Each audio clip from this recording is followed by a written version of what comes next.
kailangan na din kasi namin eh. Sabi mo 2 weeks lang, 6 months na, hindi pa rin nababayaran. Sabi nga nila, money is relative. Kapag wala kang pera, ay wala kang relative. At kapag marami ka ng pera, ay marami ka ng relative. Actually, na-test ko na yan at masasabi kong totoo yan. Hindi lang sa mga relative, pero kapag nakikita na ng tao na medyo sumasagana ka na, nakakaluwag ka na sa buhay, ay nagkakaroon ka ng maraming kaibigan. Marami nang nangangamusta sa'yo at marami nang nag-open up, nagkikwento ng kanilang problema, at kasunod dyan ay mga salitang mare, pare, pautang naman. Bilang isang negosyante ay dapat matalino tayong humawak ng pera at isa dyan ang pagkokontrol ng cash flow ng business. At isa sa mga nakakasira ng cash flow ng business ay ang utang. We learned this lesson in a hard way. In few years ago ay nagkaroon kami ng medyo magandang benta at meron kaming kaibigan lumapit sa amin at sabi, kailangan niya ng medyo malaking halaga. Kailangan niya yon para pambayad ng supplier at matapos niya ang kanyang project para makakuha na siya ng kanyang payout sa kanyang client. Pinahiram namin dali-dali. Wala pang isang araw ay na-deposit na namin ang perang kailangan niya sa kanyang bank account. Sabi, isang buwan lang or 2 months, ibabalik na. Pero lumipas na ang isang taon ay hindi pa rin nababayaran ng buo. Naranasan namin nung same year na yon ay sagad na sagad kami at halos magsara ang aming negosyo dahil wala na kaming pampaikot at pambayad ng aming mga responsibility sa aming negosyo. At na-realize namin, kung hindi pala namin pinahiram ang perang yon, ay di sana hindi kami nag-ipek sa ganung sitwasyon. Kaya na-inspire akong i-content ang 7 techniques para hindi ka mautangan. Number 1 technique ay ang the golden rule technique. Ang golden rule natin ay do not do unto others what you do not want others do unto you. Kung ayaw mong mautangan, ay syempre, huwag kang mangutang. We attract who we are. Kung utangero tayo, utangero, ay ang ma-attract din nating tao sa buhay natin ay yung mga taong utangero at utangera din. Second reason, syempre, kung nangutang ka before at lumapit yung taong inutangan mo dati, ay magkakaroon ka ng parang utang na loob at kailangan mong i-reciprocate yon. At ang pangit pang scenario ay baka sumbatan ka pa na pinautang kita dati, ngayon hindi ka nagpapautang. Kung kailangan mo talaga ng pera, ay i-reassess mo muna kung ano yung pangangailangan na yon. For example, gusto mo lang ng bagong cellphone. Baka pwede namang hindi ka muna bumili ng bagong cellphone. Pwede magtipid ka muna or maghanap ka ng ibang source of income para makiipon ka at para hindi ka na mangutang. Second one ay ang the low-key technique. Ang low-key technique, ito yung tipong hindi nalalaman ng ibang tao. Diba? Common to sa mga Gen Z term. Kunyari, may boyfriend ako yung girlfriend, pero hindi ako pineflex sa social media. So, hindi nila alam na meron siyang girlfriend. Ganun din, kung meron tayong accomplishment, mga napundar, meron tayong napuntahan, ay kung pwede, wag nating i-flex sa social media. Or sa mga social gathering, for example, sa family reunion, sa mga high school reunion, mga get-together ng office mate, wag kang magbabanggit ng numero ng kung magkano ang kinikita mo, magkano ang naipon mo, magkano ang investment mo, dahil matatandaan nila yan na may pera ka. So, benta kong best friend ng high school, na best friend ko siya dati, pero ngayon hindi na. Kasi, nung nagkatrabaho na kami, nag-meet up kami, tapos nagkakentuhan about sa work. So, nakwento ko na sa work ko, ganito ang benefits namin, ganito yung kinikita namin. So, parang somehow na-flex ko kung ano meron ako sa work ko. Tapos, after 2 weeks, nangutang siya sa akin. Dahil may emergency daw, ganyan.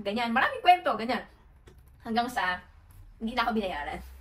Nagsisisi ako that time, bakit ko binanggit sa kanya na may pera ako. Kasi naisip niya ako na may pera at malalapitan niya sa panahon na kailangan niya. 3 technique ay nagastos na technique. So, kung hindi ka makapagpigil at makapag-post ng mga gala mo sa social media, ay ito ang technique na para sa'yo. Nagastos na. Mahilig kami mag-travel. So, sa sobrang ganda ng lugar, ay pinapost namin yung sa social media para syempre ma-promote din ang tourism. Pero, napapansin namin, kapag sa season na nag-travel kami, ay yun yung time na may nag-message na parang, uy, baka may 1,000 ka naman, baka may 2,000 ka naman, kasi si inaanak mo, may sakit, ganyan. Usually, ang technique ng mga taong yan ay pupurihin muna nila yung mga nakita nila sa social media, for example, uy, Wilma, congratulations sa bagong branch mo, ha? Umaasenso ka na. Diba? Ganon. Kumbaga, parang pinapadalos din yung conversation, tas mamaya, susunod yan.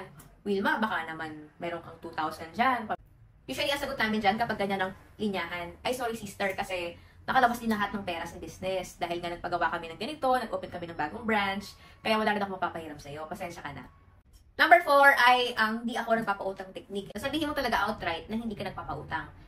Mahirap yung sabihin sa simula. Pero kapag nakilala ka ng tao na hindi ka talaga nagpapautang, ay hindi ka na nilalalapitan in the future. Actually, may mga tao na itetest ka talaga, parang itetempt ka kung magpapautang ka. Ang test nun ay bibigyan ka daw nila ng malaking interest. For example, sis, pautangan mo ko ng 5,000, ibabalik ko sa'yo 6,000. Kung ikaw, magaling ka mag-compute, ang laki doon, 20% yun. Isipin mo, kung willing silang magbayad ng 20% sa utang nila, bakit hindi sila umutang sa 5-6 sa Mumbai, sa bangko? Baka lang na-exhaust na nila or naubos na nila yung mga listahan ng pwedeng utangan ng may interes. At sa'yo na lang lumalapit. So baka serial utangero tong taong to, so huwag kang magpapatem. Kung maraming utang yan, ay probably hindi ka rin yan mababayaran. Number 5 technique para hindi ka magpautang ay wala akong pakialam technique. Yung mga taong na-decline mo at hindi mo pinautang, expect mo nang may masasabi sila sa'yo against your back. Pwede na sabihin na madamot ka, hindi ka marunong tumulong sa nangangailangan, swapang ka, nagkaroon ka lang ng negosyo, ay naging madamot ka na, hindi ka na tumitingin sa pinanggalingan mo. Okay lang yon. Inuulit ko, okay lang yon. Kasi kapag hindi mo sila pinautang, sila yung magagalit sa'yo. Pero kapag pinautang mo sila at hindi ka nila binayaran, ikaw naman na magagalit sa kanila. At yung emotion natin as a business owner, napakahalaga. Dapat hindi tayo mabad trip, hindi tayo magalit dahil makaka-affect yun sa business natin. Kaya hayaan mo na lang silang mabad trip sa'yo. Wala kang pakialam.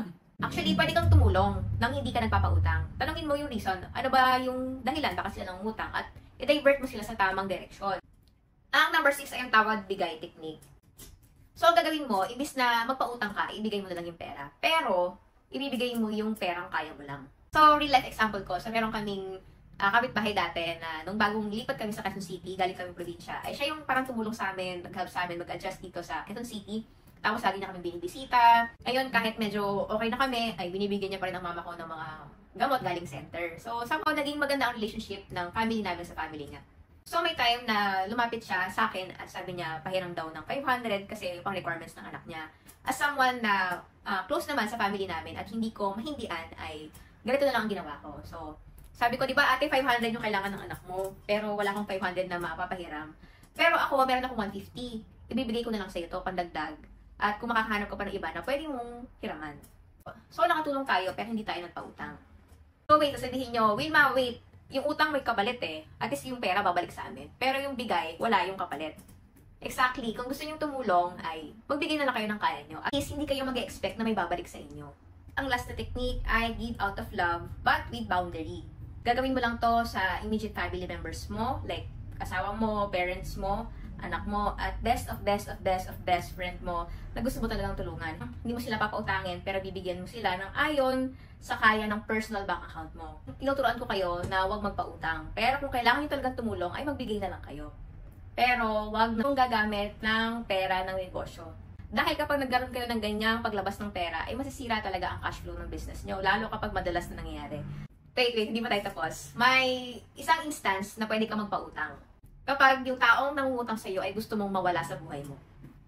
Huwag mong gamitin ng mga technique natin, basta kapag nanghiram yan, pautangin mo. Para hindi na bumalik sa buhay mo. Maraming salamat sa pag-join sa video ito. Kung meron po kayong ibang tip kung paano hindi mautangan, ay i-comment nyo lang below. Para ako rin po ay matuto ng bago pang technique at i-vlog din natin yan in the future. Again, I'm Wilma, and my mission in this channel is to help you start and sustain a business. I was an employee for 10 years at naranasan kong matraffic, umiyak sa hirap ng commute, magkasakit, ma-stress at ma-miss ang important at significant moment ng buhay ng aking mga loved ones. And in this channel, I'm fighting against that. Kung kayo rin ay gusto makalaya sa ganong sitwasyon ng buhay, ay samahan nyo rin ako dito sa channel na to. Like and subscribe and also join our Facebook group. Nga pala kung nag-enjoy po kayo sa mga video natin at napulutan niyo po ng aral, strategies, and techniques para sa inyong negosyo and even sa mga personal na buhay, ay maaari niyo po kaming supportahan para po patuloy po kaming makagawa ng ganitong video. We have this starting online seller merch. Ilalagay po natin sa link below. So, ito po ay isang budget organizer para makapag-budget po tayo, makapag-ipon at makapag-appropriate ng mga finances ng ating negosyo, even personal life. Ang panalangin ko po ay patuloy po tayong pagpalain at pasaganahin ng ating Panginoon para maging pagpapala din tayo sa ibang tao. Yun lamang po, maraming salamat. Bye-bye!